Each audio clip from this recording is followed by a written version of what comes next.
안녕 여러분, 고려사회 편찬 117페이지 가겠습니다. 빠른 속도로 중요한 거 위주로 가고 학습지 정리하고 마무리할게요. 자, 고려사회 편찬 보시면 반드시 중요하게 알고 가셔야 할 건 여기 이자겸의 난, 묘청, 서경천도운동, 무신정변, 그리고 농민과 천민의 저항운동, 이 정도 키워드 알고 가셔야 합니다. 자, 들어갈게요. 자, 일단 우리 지난 시간까지 정리했던 고려 전기의 지배층을 우리가 문벌 귀족, 그러니까 집안이 대대로 고위 관료를 지내고 넓은 땅을 차지하는 애들, 귀한 족속, 우리가 문벌 귀족이라 했죠. 근데 시간이 갈수록 이 사람들이 이제 속으로 썩어 가겠죠. 그리고 백성들은 고생을 하게 됩니다. 그 내용이 교과서에 설명이 돼 있어요. 보시면 백성들은 매우 어려운 생활을 하였다. 그리고 여기 보면 유민으로 전락했다는 것은 유라는 건 돌아다닌다는 뜻입니다. 이제 한 곳에 정착해서 하도 많이 뜯기니까 이제 도망을 다니는 거죠. 자, 여기에서 이제 새로운 세력들이 등장을 하는데 지난 시간에 고려에서 관리가 되는 방법은 두 가지가 있다고 배웠습니다. 하나는 과거 시험 보는 거, 하나는 집안 잘 만나서 음서로 관리가 되는 거, 두 가지가 있었죠. 근데 이제 과거를 통해서 관리가 된 애들이 사실 더 똑똑할 거 아니에요. 그래서 과거를 통해서 새롭게 중앙에 진출한 관료, 얘네들은 기존의 문벌 귀족하고 사이가 좋을 수가 없겠죠. 밑에 보시면 이자겸의 난과 묘청의 서경천도 운동도 이들 정치 세력 간의 갈등으로 발생한 것이다 라고 되어 있습니다. 읽어보시면 될 것 같고 이자겸이라는 사람은 잘 보셔야 돼요. 읽어보시고 넘어갈게요.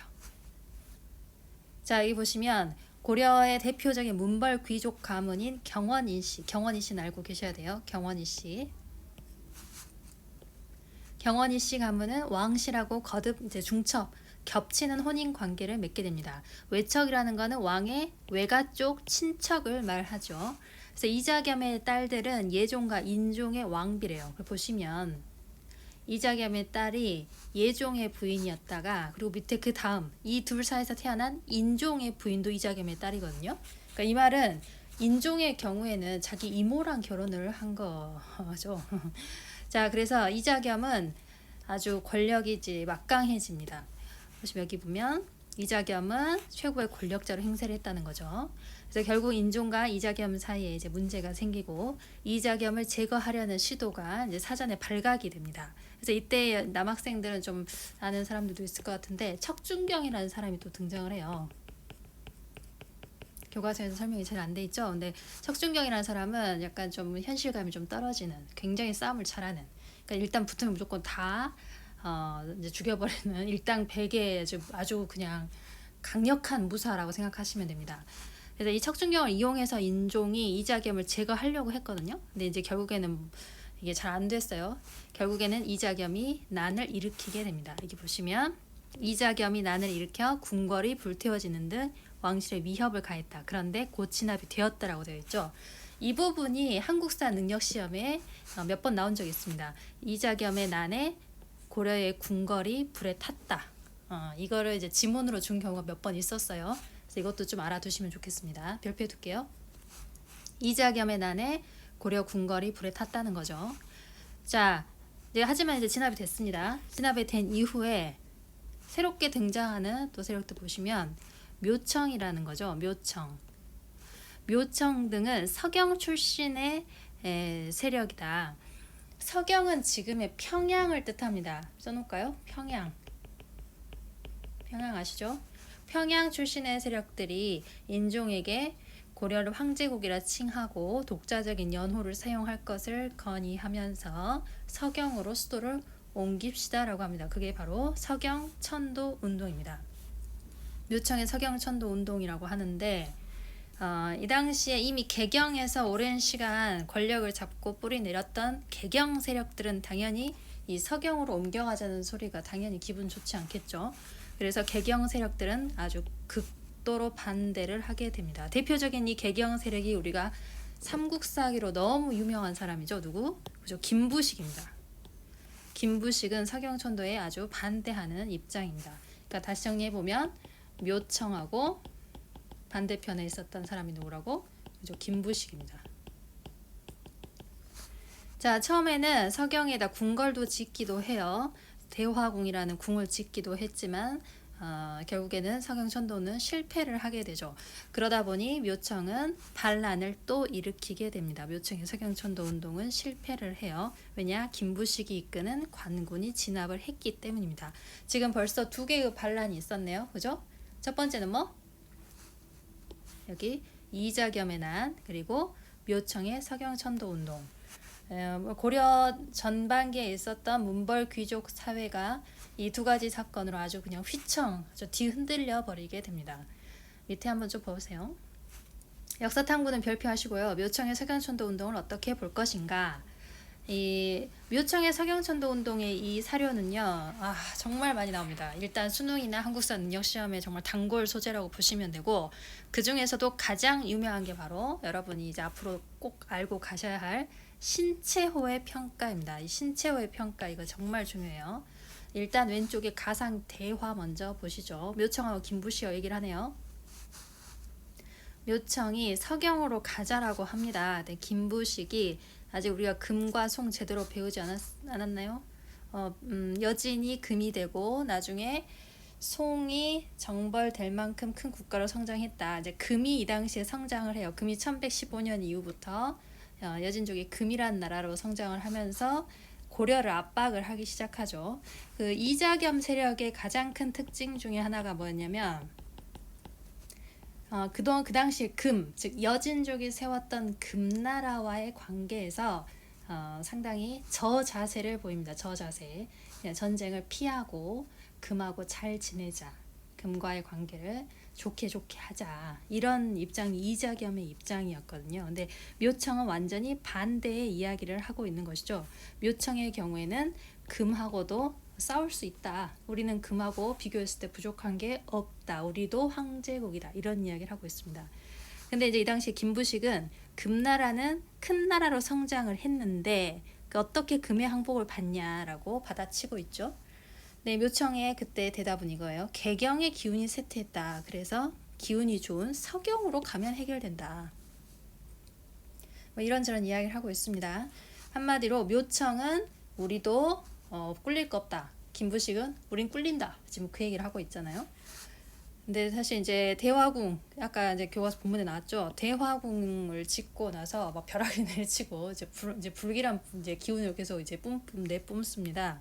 그래서 김부식이 거기가 어떻게 좋은 땅이니?라고 이제 따지고 있죠. 여튼간에 신채호의 이야기를 한번 봐보세요. 일제강점기에 활동하였던 국사학자 신채호는 서경천도 운동을 이렇게 평가합니다. 여러분 이거는 아주 특 A급이에요. 무조건 알고 계셔야 돼요. 별표 낭과 불에 맞선 유교의 승리이며 진취사상에 맞선 보수사상의 승리다. 이거 정말 어려운 말이죠. 그죠? 잘 봐보세요. 신채호가 한 이야기는 서경천도 운동을 하자라고 주장했던 묘청의 편을 들어주고 있는 것입니다. 그러니까 묘청처럼 우리 것을 고집하고 우리도 할 수 있다라고 나가야 한다. 왜냐하면 신채호는 그 당시 일제강점기라는 암울한 시절을 살고 있었기 때문에 일본 제국주의에 맞서서 싸우고 일어나야 한다라는 걸 얘기하고 싶겠죠. 그러니까 지금 현실을 얘기하고 싶을 때 과거에 있었던 고려에서 있었던 묘청의 서경천도 운동을 현대 자신의 시대인 일제시대에다가 이제 투영을 시킨 거죠. 그래서 들고 일어나자. 우리도 할 수 있다. 우리도 황제국이다. 나가자. 새로운 거 하자 했던 묘청한테 점수를 주고 있는 겁니다. 그래서 여기 보시면 여기 뭐라고 됐냐. 김부식이 패하고 묘청이 이겼더라면 그랬으면 좋았을 텐데 라는 이야기를 하는 거예요. 조선의 역사는 독립적이고 진취적으로 발전했을 것이야. 그러면서 정말 유명한 말을 합니다. 이거 진짜 유명해요. 1000년 역사의 가장 큰 사건. 1000년 역사의 가장 큰 사건이라고 얘기합니다. 그걸 한자로 이렇게 되죠. 조선 역사상 1000년내 제1대 사건이다 라고 얘기합니다. 이 사건은 바로 뭐다? 그죠? 묘청의 서경천도 운동을 뜻합니다. 여러분 이거 중요합니다. 신채호가 묘청의 서경천도 운동을 아주 좋게 보고 있죠. 아주 좋게 잘하고 있다. 그리고 김부식은 싫어하고 있잖아요. 김부식을 미워하고 있고. 그리고 신채호가 이런 이야기를 했던 이유는 당시 자신의 시대가 일제강점기였기 때문입니다. 일본 제국주의가 강제로 우리나라를 점령했던 시기, 일제강점기라고 부르죠. 일제강점기였기 때문에 이런 이야기가 나왔습니다. 진짜 중요하게 별표해주세요, 여러분. 이거 진짜 자주 나오는 표현입니다. 조선 역사상 일천년내 제1대 사건 중요해요. 넘어가겠습니다. 119쪽.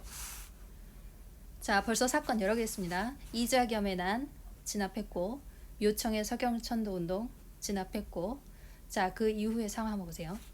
무신정변이라는 거는 이제 많이들 알 거예요. 문신하고 비교했을 때 칼을 쓰고 전쟁에 나오는 뭐 군인들을 이야기하죠.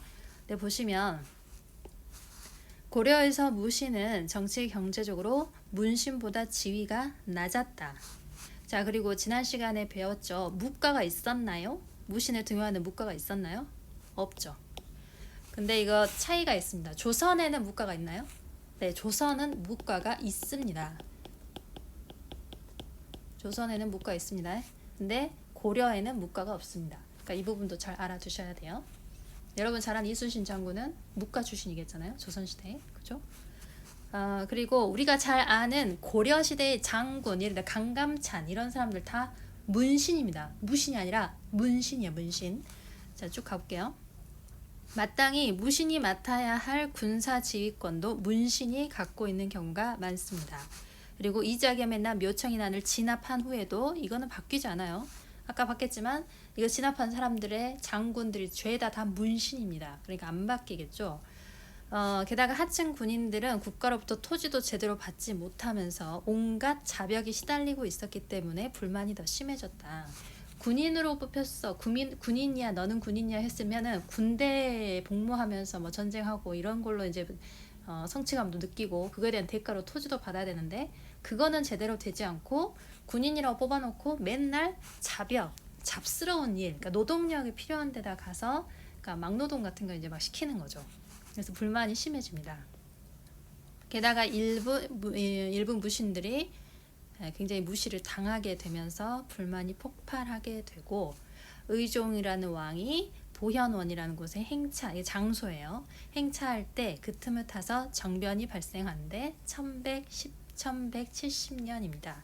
이때부터 우리는 문벌 귀족 사회가 끝나고 문벌 귀족 사회가 붕괴되고 무신 집권 시대라고 이야기합니다. 오른쪽에 보시면 무신 정변의 배경 내용을 그냥 한번 읽어보시면 될 것 같고 밑에 한번 봐보세요.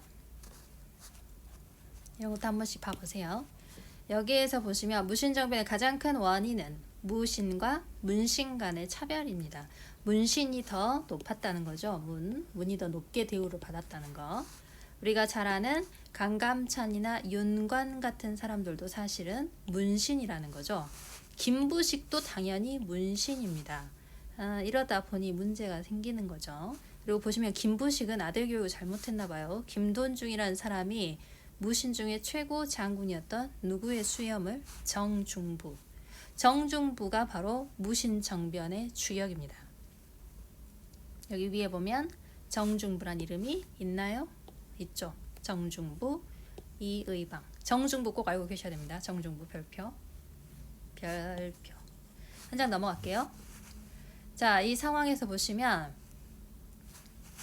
다 당연하겠죠. 무신 정변 이후에 무신은 문신을 몰아내고 정권을 장악하였지만 문신의 저항 그냥 막 순순히 넘겨지지 않을 거 아니에요. 그리고 정변을 일으킨 무신 사이에서도 권력이 다툼이 일어납니다.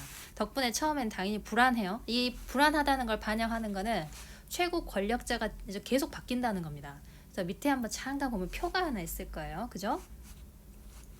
아까 우리가 1170년에 무신 정변이 발생했다고 했는데 이 최충원이 등장하는 1196년까지 이 안에 권력자가 하나, 둘, 셋, 네 명이나 갈리게 됩니다. 이거는 굉장히 이제 상황이 불안했고 그 무신들의 내부 안에서도 권력 다툼이 치열했다라는 것을 보여주는 것이죠. 그래서 여러분 아까 이름 나왔던 사람 있죠? 정중부 여기 두 번째 있죠?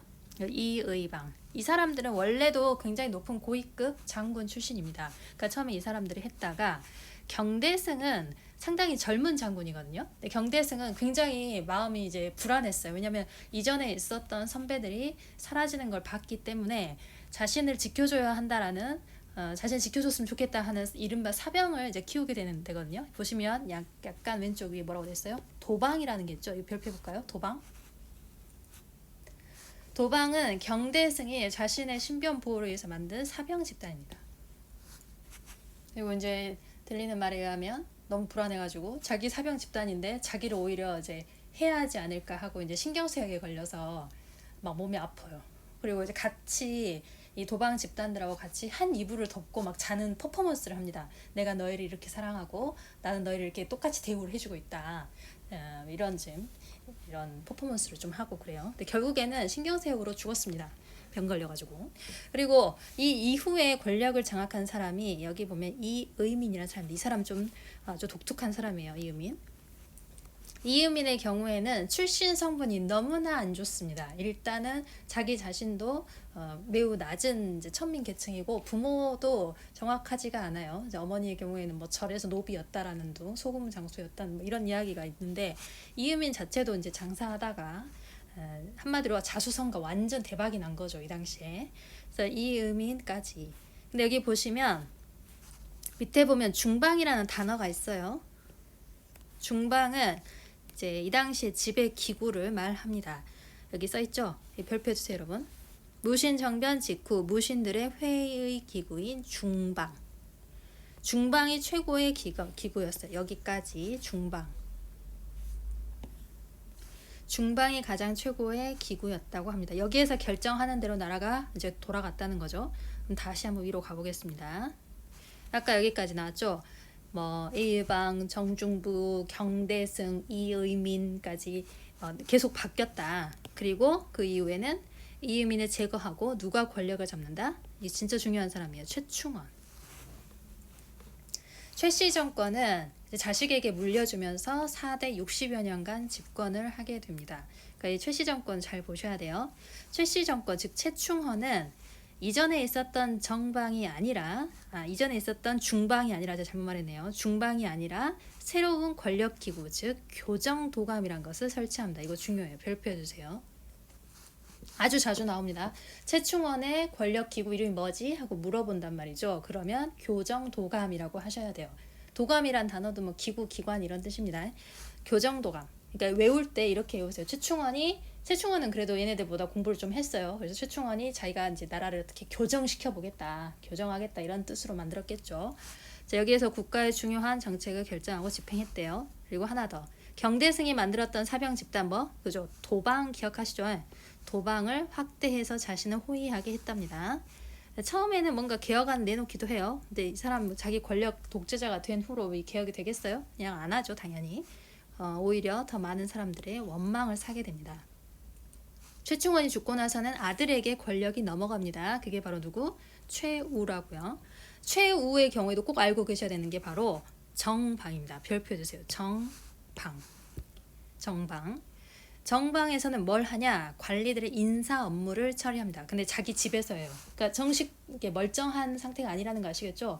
멀쩡한 권력 기구라면은 집에서 할 리가 없잖아요. 근데 자기 집에서 모든 걸 다 좌지우지했고 이 정방에서 인사라는 거는 관리를 어디다가 둘 거냐, 누구를 뽑을 거냐, 어떻게 일을 시킬 거냐 이런 거에 대한 인사권을 얘기하는 거예요.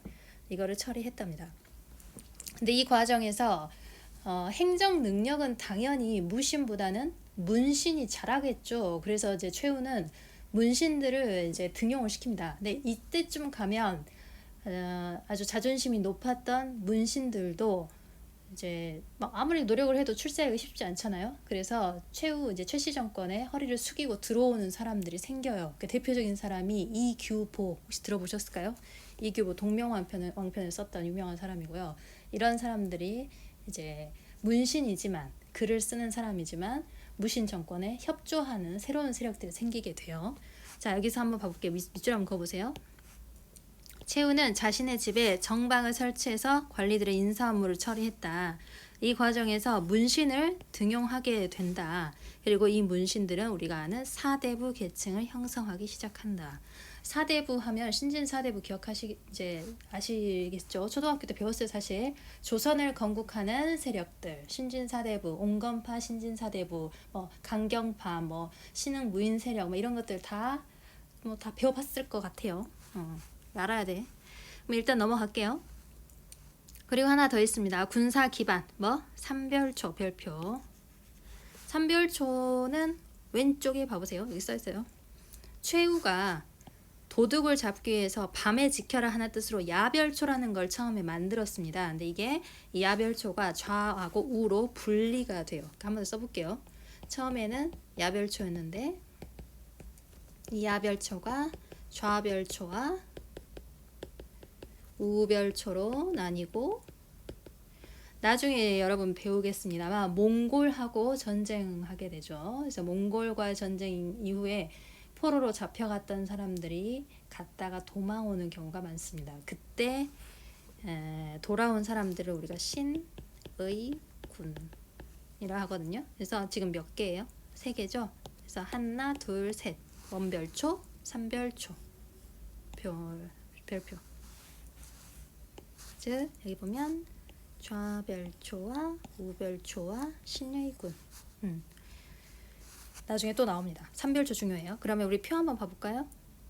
여기 보시면 처음에 초창기에 1170년에 무신 정변이 뿅 하고 터졌을 때 권력이 중요한 기관, 가장 권력이 최정점의 기관을 우리가 중방이라고 했다. 근데 이 의민을 처리하고 최충원이 권력을 잡으면서 만든 게 바로 교정도감이라고 한다. 이거는 정말 중요하다.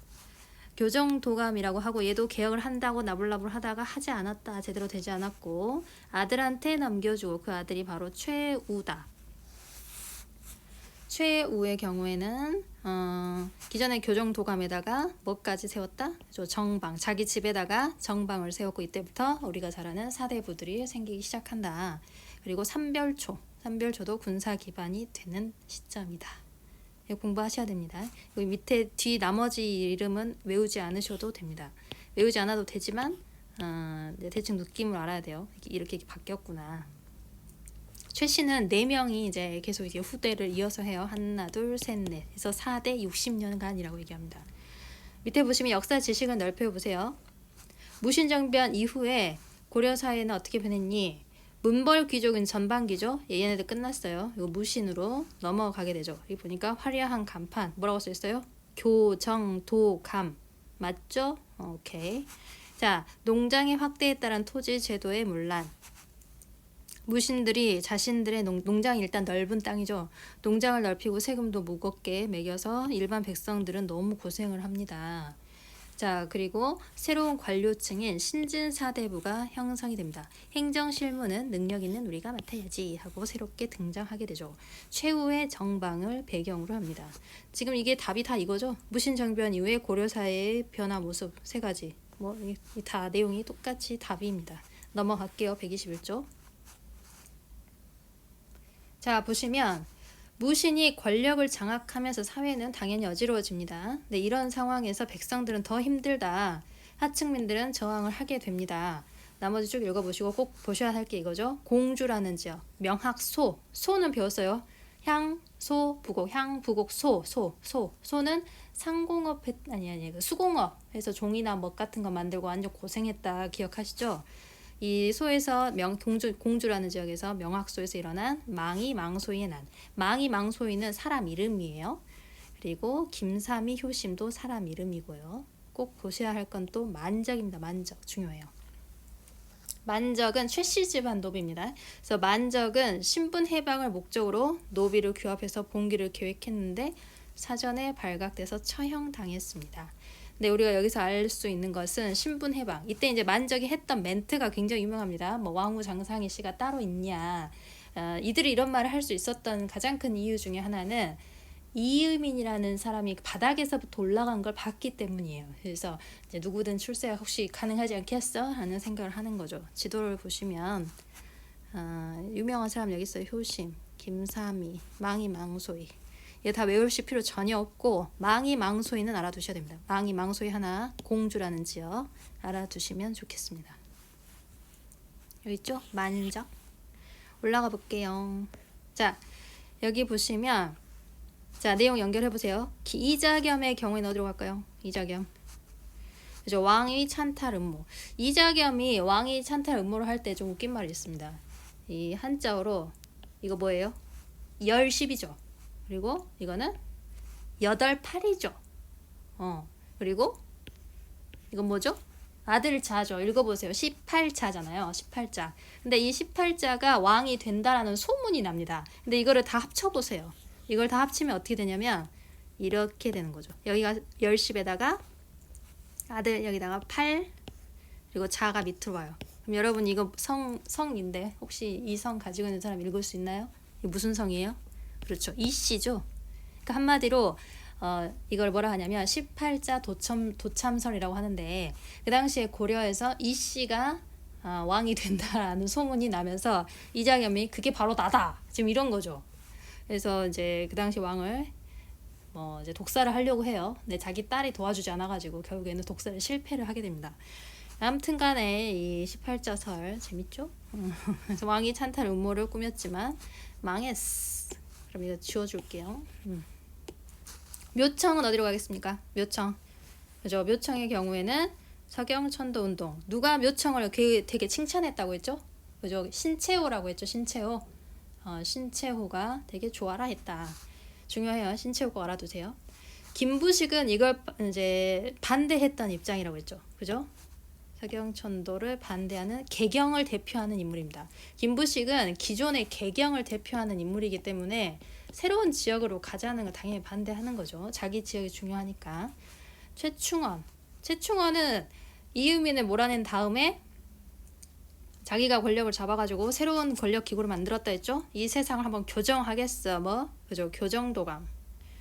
화려하네요 오늘. 만적 나왔네요. 만적은 그죠? 노비인데 신분 해방 운동 하려고 했어요. 이제 만적이 처음에 이 노비 해방 운동 하려고 세상을 엎어보려고 노비들을 막 이렇게 꼬드겼죠. 이제 한마디로 이제 모집을 했죠. 근데 이제 거사를 하겠다 하고 약속했던 날짜가 딱 됐는데 생각보다 그렇게 많은 수가 모이지 않은 거예요. 그래서 이제 불안하니까 일단 오늘 해체하고 다음에 또 만나요 라고 이렇게 약속을 다시 하고 헤어집니다. 근데 이 과정에서 이제 불안감을 느껴버린 사람이 당연히 이제 발생하죠.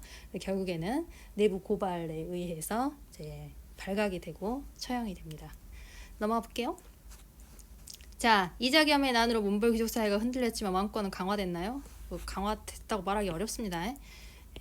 이미 흔들흔들하고 있었어요. 그리고 무신 정변 이후에 무신 집권 초기에는 중방이 최고의 권력 기구였습니까? 중방 맞나요? 네, 맞죠. 중방, 이거 순서대로 한번 써볼까요?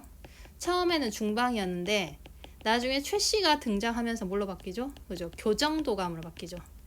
그리고 최후가 인사권, 사람을 쓰는 거, 정방을 만들고 이거 기억하셔야 됩니다. 이거 꼭 별표해 두시고. 그럼 답은 뭐라고 하면 되겠습니까? 네, 맞죠? 공주 명학소 중요하다 했습니다. 망이 망소 이거는 기억하시자고 했어요. 이거 하나는. 그리고 만적의 난도 기억해야 돼요. 만적의 난도. 이것도 맞고. 그냥 지도 한번 봐보세요. 여기 있다. 만적 보이세요? 만적. 개경에서. 자, 우리 이 부분을 학습지로 한번 정리해 봅시다. 고려 사회의 변천 빠른 속도로 봅시다. 문벌 귀족 사회고 이제 고려 초창기에 한 집안이 계속 뭔가 해먹으면 그걸 우리가 문벌 귀족, 우리 집안은 좋은 집안이야, 귀한 집안이야 이렇게 대대로 해가는 거야. 그래서 문벌 귀족이라고 불렀었죠. 문벌 귀족 사회였고 근데 이때 새롭게 과거라는 제도를 통해서 새롭게 등장한 애들도 있고 당연히 사이는 좋지가 않고 백성들은 힘들고 백성들은 돌아다니고 농민의 유민화. 자, 이 상황에서 문벌 귀족 가문의 대표적인 이씨 경원 이씨 집안에서 누가 그죠? 이자겸이 살찌게 된다는 거죠. 우리가 이거 뭐라고 불렀어요? 써볼까요? 이자겸의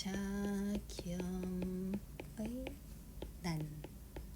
이자겸의 난이라고 합니다. 결국에는 실패했고 나중에 서경천도 운동했던 사람 서경 출신 누구? 그죠? 미어청. 고려를 황제국으로 칭해라. 독자적 연호를 쓰자. 이 말은 이자겸이 그동안 금나라에게 굉장히 저자세를 보였던 거랑 다르게 이제 금하고 대등한 입장을 과시하는 거였죠. 그래서 서경천도 운동에 대해서 신채호는 좋게 봤다고 나쁘게 봤다고? 그죠? 아주 좋게 봤다 했죠. 잘한다 잘한다 했다고 해. 그 다음 3번 무엇에 근거하여 서경천도를 얘기했죠? 그죠? 풍수지리설입니다. 개경이 이미 끝났으니까 새로운 곳 서경이 기운이 좋으니까 가자. 그 말은 풍수지리상 좋다 그 얘기죠. 서경천도를 주장합니다. 지금의 서경은 평양. 그런데 개경 세력은 당연히 기분이 나쁘고 대표적인 사람이 김부식이고 김부식이 가서 다 진압을 해버렸다. 자 2번 무신정변 갑니다. 무신정변 1170년. 보시면 여러분 우리가 이게 다 12세기잖아요. 그죠? 고려 시기의 12세기가 이게 한마디로 이제 격변기. 이제 딱 세상이 계속 바뀌는 시기입니다. 자 원인 보세요. 문신 위주의 정치, 무신은 차별 대우한다. 이게 다 본 내용이죠. 쭉쭉쭉 가서 보시면 무신들이 정변을 일으켜서 문신을 제거하고 의종을 폐위합니다. 5번 대표적인 사람 정중부 쓰면 되겠죠. 자, 그 덕분에 고려 전기 사회인 무슨 사회가 무너졌어요? 그죠? 문벌 귀족 사회가 끝장이 났습니다. 문벌 귀족 사회는 끝났고 무신의 세상이 왔어요. 무신 집권기 초기에는 문신들이 저항하고 무신 사이의 권력 다툼으로 정권이 불안정해서 집권자가 계속 바뀐다 그랬죠. 이의방, 정중부, 경대승, 이의민으로 계속 바뀌는데 이거를 이의민을 정리하고 등장한 게 바로 누구다? 그리고 최충원.